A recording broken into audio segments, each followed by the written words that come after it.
வணக்கம் நேர்களே, நீங்கள் இணைந்திருப்பது ட்ருத் தமிழ் கனடாவினுடைய கனடிய தமிழ் செய்திகளின் தொகுப்புடன் கடந்த 24 மணி நேரத்தில் கிடைக்கப்பட்ட முக்கியமான கனடிய தமிழ் செய்திகளை தான் இந்த வீடியோவிலே பார்க்க இருக்கின்றோம். இதுவரைக்கும் சேனலை சப்ஸ்கிரைப் செய்யாத நேர்கள் இருந்தால் இப்போதே சப்ஸ்கிரைப் செய்து கொள்ளுங்கள். தொடர்ச்சியாக விரிவான செய்திகளை பார்ப்போம். முதலாவது விடயம் பார்த்தோமாக இருந்தால், கனடாவினுடைய வர்த்தகத்தை விரிவுபடுத்துகின்ற ஒரு புதிய உத்தியை கனடிய மத்திய அரசு தொடங்கி இருக்கின்றது. அதாவது கனடிய மத்திய அரசானது சர்வதேச வர்த்தகத்தை பன்முகப்படுத்துகின்ற உத்தியினுடைய ஒரு பகுதியாக குளோபல் அஃபேர்ஸ் கனடா அமைச்சகத்தின் கீழே புதிய ஸ்ட்ராட்டஜிக் எக்ஸ்போர்ட் ஆபீஸ் ஒன்றை திறக்க இருப்பதாக அறிவித்திருக்கின்றது.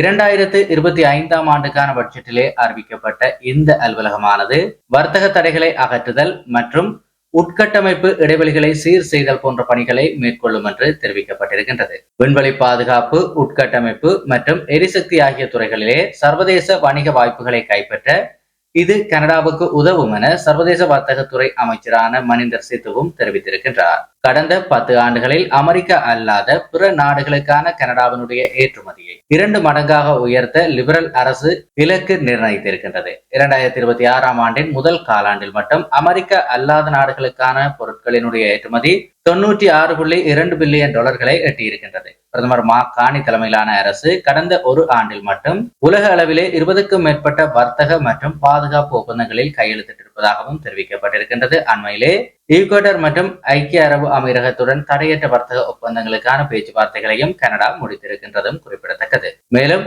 Open text, Canadian chamber of commerce மற்றும் பம்பார்டியர் போன்ற பெரு நிறுவனங்களின் தலைவர்களை கொண்ட ஒரு வியூக ஏற்றுமதி ஆலோசனை குழு ஒன்றும் அமைக்கப்பட இருப்பதாக தெரிவிக்கப்பட்டிருக்கின்றது. அடுத்த முக்கியமான செய்தியை பார்த்தமாக இருந்தால் நேர்களே, நோவா ஸ்கோஷியாவினுடைய டார்ட்மவுத் பகுதியைச் சேர்ந்த பிராண்டன் கிளைம் என்பவர் தான் செய்யாத குற்றத்திற்காக 18 மாதங்கள் சிறை தண்டனை அனுபவித்த ஒரு அவலம் நீதிமன்றத்திலே நிரூபணமாகி அவர் விடுவிக்கப்பட்டிருக்கின்றார். கடந்த 2018 ஆண்டு விஸ்கான்சின் மாகாணத்தைச் சேர்ந்த 12 வயது சிறுமியிடம் கிக் எனப்படுகின்ற குறுஞ்செய்தி செயலி மூலம் ஜே என்கின்ற நபர் பாலியல் ரீதியாக உரையாடி வந்திருக்கின்றார்.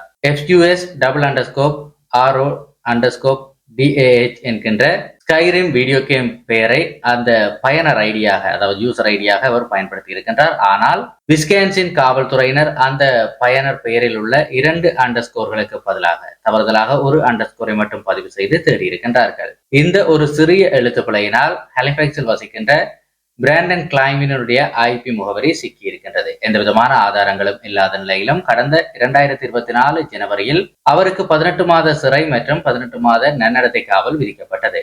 மேன்முறையீட்டிலே உண்மையான குற்றவாளி கலிபோர்னியாவைச் சேர்ந்த ஜே என்பது உறுதி செய்யப்பட்டதை அடுத்து ஜூலை 23 நோவா ஸ்கோஷியா மேன்முறையீட்டு நீதிமன்றம் பிராண்டன் கிளைமை வழக்கிலிருந்து முழுமையாக விடுவித்து உத்தரவிட்டது. இதேவேளை பிரிட்டிஷ் கொலம்பியாவிலே தனது மாடி வீட்டில் வசிக்கின்ற அண்டை வீட்டாரால் தொடர்ந்து பல மாதங்களாக கடும் சத்தத்திற்கு ஆளான பிரியானா போல்டன் என்கின்ற வாடகைதாரருக்கு $5000 இழப்பீடு வழங்க மாகாண தீர்ப்பாயம் உத்தரவிட்டிருக்கின்றது. ஜூன் 2023 முதல் ஏப்ரல் 2024 வரை நள்ளிரவு விருந்துகள், கூச்சலிடுதல்கள் மற்றும் அதிகாலை 4 மணி வரை தொலைக்காட்சி சத்தம் என மொத்தமாக 110 முறை அவர் இடையூறுகளை பதிவு செய்திருக்கின்றார். இப்பிரச்சனைகள் குறித்து அவர் தனது கட்டட நிர்வாகத்திடம் பலமுறை புகார் அளித்தும் அவர்கள் முறையான நடவடிக்கை எடுக்கவில்லை. ஆன்லைன் வகுப்பில் இருந்தபோது மாடியில் சத்தம் கேட்டதால் கீழிருந்து மேல் புளோரை பிரியானா தட்டியிருக்கின்றார். அதற்காக அண்டை வீட்டார் நள்ளிரவு 1 மணிக்கு ஆக்ரோஷமாக அவருடைய வீட்டு கதவை தட்டியிருக்கின்றார்கள். அதற்கான சிசிடிவி ஆதாரமும் சமர்ப்பிக்கப்பட்டது. இறுதியாக வீட்டை காலி செய்வதற்கு ஒரு வாரத்திற்கு முன்புதான் கட்டட நிர்வாகம் $200 அபராதத்தை விதித்திருக்கின்றது.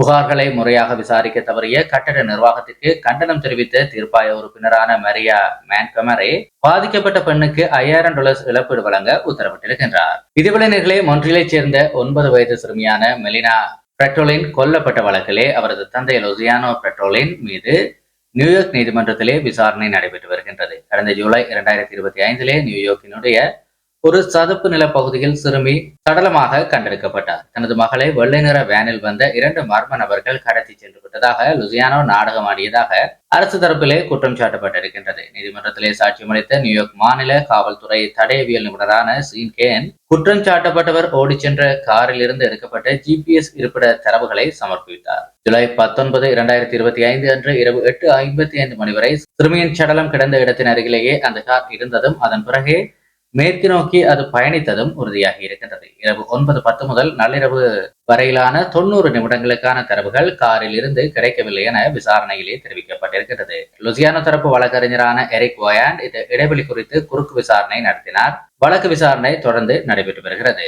இதேவேளை நேர்களே, அல்பர்டாவிலே 17 வயது சிறுமியான மேரி குட்ரு கொல்லப்பட்டு 50 ஆண்டுகள் நிறைவடைந்திருக்கின்ற நிலையிலே கொலையாளியை கண்டுபிடிக்க ராயல் கனடியன் மவுண்டட் போலீஸ் பொதுமக்களினுடைய உதவியை நாடியிருக்கின்றது. ஆகஸ்ட் 2, 1976 அன்று இரவு 10:30 அளவிலே எட்மண்டன் தொழிற்பேட்டை விமான நிலையத்திலே தன்னுடைய தோழியை இறக்கிவிட்டு பியூமான் பகுதிக்கு காரில் திரும்பிக் கொண்டிருந்தார் மேரி. நள்ளிரவு வாக்கிலே அவரது நீல நிற Plymouth cricket car range road 244 கைவிடப்பட்ட நிலையில் இயங்கிக் கொண்டிருந்தது. 2 நாட்களுக்கு பிறகு எட்மண்டனுக்கு தென்மேற்கு 40 கிலோமீட்டர் தொலைவில் உள்ள டெவோன் அருகிலே அவரது சடலம் கண்டெடுக்கப்பட்டது. பிரேத பரிசோதனையிலே அவர் கொல்லப்பட்டது உறுதி செய்யப்பட்டிருந்தது. 50 ஆண்டுகள் கடந்த நிலையிலும் எங்கள் சகோதரியின் இழப்பால் நீதி வேண்டி தவிர்க்கிறோம் என்று சொல்லி அவருடைய குடும்பத்தினர் உருக்கமாக கோரியிருந்தார்கள். சிறிய தகவல் தெரிந்தாலும் கூறுங்கள் என அவரது குடும்பத்தினர் உருக்கமாக அறிக்கை வெளியிட்டிருக்கின்றார்கள். தகவல்கள் தெரிந்தவர்கள் RCMP டிவிஷன் ஹிஸ்டாரிக்கல் ஹோமிசைட் யூனிட்டை தொடர்பு கொள்ளுமாறு கேட்டுக் கொள்ளப்படுகிறீர்கள். இதேவேளை நேர்களே, நோவா ஸ்கோச்சியாவினுடைய லொனன்பர்க் அருகிலே இருக்கின்ற பைன்குரூ பகுதியில் இருக்கின்ற ஒரு கோழி பண்ணைக்குள் நுழைந்த மர்ம நபர்கள் 10,000 கோழிகளை திட்டமிட்டு கொண்டிருக்கின்றார்கள். கடந்த வெள்ளிக்கிழமை இரவு பண்ணைக்குள் அத்துமீறி நுழைந்த நபர்கள் முதல் தளத்தில் இருந்த காற்றோட்ட விசிறிகளை அணைத்து சென்றிருக்கின்றார்கள். காற்றோட்டம் இல்லாததால் சனிக்கிழமை காலை அந்த அறையினுடைய வெப்பநிலை 37 டிகிரி செல்சியஸாக உயர்ந்தது. மூச்சு திணறி 10,000 கோழிகளும் உயிரிழந்திருக்கின்றது. சுமார் 12 மணி நேரத்திற்கு பிறகு கோழிகள் அழுகுகின்ற துர்நாற்றம் வீசியதை அடுத்து பண்ணை ஊழியர்களுக்கு இந்த விபரீதம் தெரிய வந்திருக்கின்றது. 2வது தளத்தில் இருந்த கோழிகள் எந்த பாதிப்புமின்றி உயிர் தப்பியது. அங்கிருந்து எந்த பொருட்களும் திருடப்படவில்லை என்பதால் இது கோழிகளை அழிக்கின்ற நோக்கத்துடன் திட்டமிட்டு செய்யப்பட்ட சதி செயல் என்று சொல்லி RCMP அதிகாரியான மேண்டி எட்வர்ட்ஸ் தெரிவித்திருக்கின்றார். இதேவேளை நேர்களே, ஆங்கஸ் பகுதியில் இருக்கின்ற 2 வீடுகளிலே ஒன்டாரியோ மாகாண காவல்துறையினர் நடத்திய ஒரு அதிரடி சோதனையிலே 50 வயதுடைய இருவர் தற்போது கைது செய்யப்பட்டிருக்கின்றார்கள். நொட்டாவாசாகா, கொலிங்வுட் மற்றும் ஹெரனியா வெஸ்ட் ஆகிய பகுதிகளில் இருக்கின்ற தெரு குற்ற தடுப்பு பிரிவினர் இணைந்து நடத்திய இந்த சோதனையிலே 201 கிராம் கொகைன், 463 ஆக்சிகோடன் மாத்திரைகள், 6 கிராம் பென்டனைல், 1.1 கிராம் மெத்தபெட்டமைன் மற்றும் 39,615 கனடியன் டாலர்ஸ் ரொக்கம் ஆகியவை பறிமுதல் செய்யப்பட்டிருக்கின்றது. அத்துடன் 3 போலி துப்பாக்கிகள், துப்பாக்கி குண்டுகள் மற்றும் எடையிடும் இயந்திரங்களும் கைப்பற்றப்பட்டிருக்கின்றது. தற்போது கைது செய்யப்பட்டிருக்கின்ற இருவர் மீதும் போதைப்பொருள் கடத்தல் மற்றும் ஆயுத சட்டத்தின் கீழே வழக்கு பதிவு செய்யப்பட்டிருக்கின்றது. அவர்கள் பிராட்ஃபோர்ட் நீதிமன்றத்திலே ஆஜர்படுத்தப்பட இருக்கின்றார்கள். இது குறித்து தகவல் தெரிந்தவர்கள் கிரைம் ஸ்டாப்பர்ஸை 1800-222-8477 என்கின்ற இலக்கத்திலே தொடர்பு கொள்ளலாம் என்றும் தெரிவிக்கப்பட்டிருக்கின்றது. இதேவேளை நேர்களே, ஒன்டாரியோவினுடைய லண்டன் நகரின் மசாஜ் நிலையத்திலே சிகிச்சைக்காக வந்த பெண்ணிடம் பாலியல் அத்துமீறலில் ஈடுபட்டதாக 47 வயதான கிறிஸ்டியன் ஜோவியர் விட்டிரஸ் என்கின்ற மசாஜ் தெரபிஸ்ட் தற்போது காவல்துறையினரால் கைது செய்யப்பட்டிருக்கின்றார். கடந்த புதன்கிழமை திட்டமிடப்பட்ட சிகிச்சையின் போது இந்த சம்பவம் நிகழ்ந்திருப்பதாகவும் வியாழக்கிழமை பாதிக்கப்பட்ட பெண் புகார் அளித்ததாகவும் லண்டன் காவல்துறை தெரிவித்திருக்கின்றது. நகரின் மைய பகுதியிலே மசாஜ் தொழில் செய்து வந்திருந்த இவர் மீது தற்போது பாலியல் வன்கொடுமை வழக்கு பதிவு செய்யப்பட்டிருக்கின்றது. மேலும் பல பெண்கள் இவரால் பாதிக்கப்பட்டிருக்கலாம் என சந்தேகிக்கின்ற காவல்துறை இது குறித்து ஒன்டாரியோ மசாஜ் தெரபிஸ்ட் கல்லூரிக்கும் தகவல் தெரிவித்திருக்கின்றது.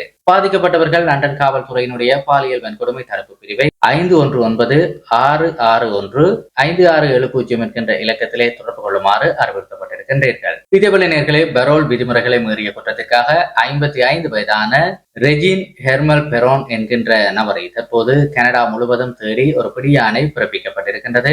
இவர் நீண்டகால கண்காணிப்பு உத்தரவுகளை மீறியது மற்றும் அதிகாரிகளை பணி செய்ய விடாமல் தடுத்தது ஆகிய குற்றங்களுக்காக 6 மாதங்கள் மற்றும் 27 நாட்கள் சிறை தண்டனை அனுபவித்து வருகின்றார். ஒன்டாரியோ குற்றவாளிகள் கண்காணிப்பு படையினர் இவரை தீவிரமாக தற்போது தேடி வருகிறார்கள். 157 சென்டிமீட்டர் உயரமும் 55 கிலோ எடையும் கொண்ட இவர் பழுப்பு நிற முடி மற்றும் நீல நிற கண்களை கொண்டவர். ஜூலை 30 அன்று கிங்ஸ்டன் அருகே இருக்கின்ற பேத் இன்ஸ்டிடியூட்டிலே இவர் கடைசியாக காணப்பட்டார். டிமின்ஸ், கிங்ஸ்டன், ஒட்டாவா மற்றும் கிரேட்டர் டொரண்டோ பகுதிகளில் இவர் நடமாட வாய்ப்பிருப்பதாக தெரிவித்திருக்கின்ற காவல்துறை இவரை பற்றிய தகவல்கள் தெரிந்தால் 1866-870-7673 அல்லது 911 என்கின்ற இலக்கத்தை தொடர்பு கொள்ளுமாறு கேட்டுக் கொள்ளப்பட்டிருக்கின்றது. இதேவேளை நேர்களே, மொன்ட்ரியலைச் சேர்ந்த ஜோ லோரியோ என்கின்ற நபரினுடைய மனைவியான வெண்டி ஆன் லரிவியர் மெக்கல் பல்கலைக்கழக சுகாதார மையத்திலே பைபாஸ் அறுவை சிகிச்சைக்கு பிறகு கடந்த நவம்பர் 29 அன்று தீவிர சிகிச்சை பிரிவிலே உயிரிழந்தார். இறப்பிற்கான துல்லியமான காரணத்தை அறிய அவருடைய கணவர் பிரேத பரிசோதனைக்கு ஒப்புதல் கொடுத்திருந்தார். ஆனால் மருத்துவமனை நிர்வாகத்தின் அலட்சியத்தினால் பிரேத பரிசோதனை செய்யப்படாமலேயே அவரது மனைவியினுடைய உடல் இறுதிச் சடங்கிற்காக விடுவிக்கப்பட்டு எரியூட்டப்பட்டது. இது குறித்து அவருடைய கணவர் மருத்துவமனையினுடைய அம்புட்ஸ்மனுடன் புகார் அளித்திருக்கின்றார். இந்த நிலையிலே பிரேத பரிசோதனை கோரிக்கையை செயலாக்குவதில் ஏற்பட்ட மனித பிழைதான் இதற்கு காரணம் என்று சொல்லி ஒரு 5 பக்க அறிக்கை கொடுக்கப்பட்டிருக்கின்றது. டிஜிட்டல் முறைக்கு மாறாக பழைய காகித முறையை பின்பற்றுவதே இந்த தவறுக்கு முக்கிய காரணம் என்று தெரிய வந்திருக்கின்றது. 2020 முதலே இதுபோன்ற புகார்கள் வந்திருப்பதாகவும் தற்போது டிஜிட்டல் மயமாக்குகின்ற பணிகள் பரிசீலனையில் இருப்பதாகவும் மருத்துவமனை தரப்பு விளக்கம் அளித்திருக்கின்றது. தன்னுடைய மனைவியின் மரணத்திற்கான உண்மையான காரணம் இறுதி வரை தெரியாமலே போய்விட்டது என்று சொல்லி அவருடைய கணவர் மிகவும் வேதனை தெரிவித்திருக்கின்றார். இதேவேளை நேர்களே, மொனோ டவுன்ஷிப் பகுதியிலே நெடுஞ்சாலை 10 மோட்டார் சைக்கிள் ஒன்றும் கார் ஒன்றும் நேருக்கு நேர் மோதிய ஒரு கோர விபத்தினால் அப்பகுதியிலே போக்குவரத்து முழுமையாக முடங்கியது. மாலை 7 மணிக்கு சற்று முன்புதான் இந்த விபத்து நிகழ்ந்திருக்கின்றது. ஒரேஞ்ச்வில்லிக்கு வடக்கே சைட் ரோட் 20 மற்றும் சைட் ரோட் 30க்கு இடைப்பட்ட நெடுஞ்சாலை 10 இரு திசைகளும் மூடப்பட்டதாக ஒன்றிய மாகாண காவல்துறை தெரிவித்திருந்தது. விபத்தில் காயமடைந்தவர்களுக்கு அவசரகால மருத்துவ குழுவினர் தீவிர சிகிச்சைகளை கொடுத்து வருவதாக தெரிவிக்கப்பட்டிருக்கின்றது. இத்துடன் இன்றைய நாளுக்கான கனடிய செய்திகளுடைய தொகுப்பு முடிவுக்கு வருகிறது. நேர்களே, தொடர்ச்சியாக கனடிய செய்திகளை உடனுக்குடன் பெற்றுக்கொள்ள சேனலை மறக்காமல் சப்ஸ்கிரைப் செய்திருப்பதை உறுதிப்படுத்திக் கொள்ளுங்கள். அதேபோல நம்முடைய கனடிய செய்திகளுக்கான வாட்ஸ்அப் குழுவிலும் இணைந்து கொள்ளுங்கள். இணைவதற்கான இணைப்பு கீழே டிஸ்கிரிப்ஷனிலும் முதலாவது கருத்துறையிலும் கொடுக்கப்பட்டிருக்கின்றது. மீண்டும் ஒரு வீடியோவுடன் சந்திப்போம். நன்றி.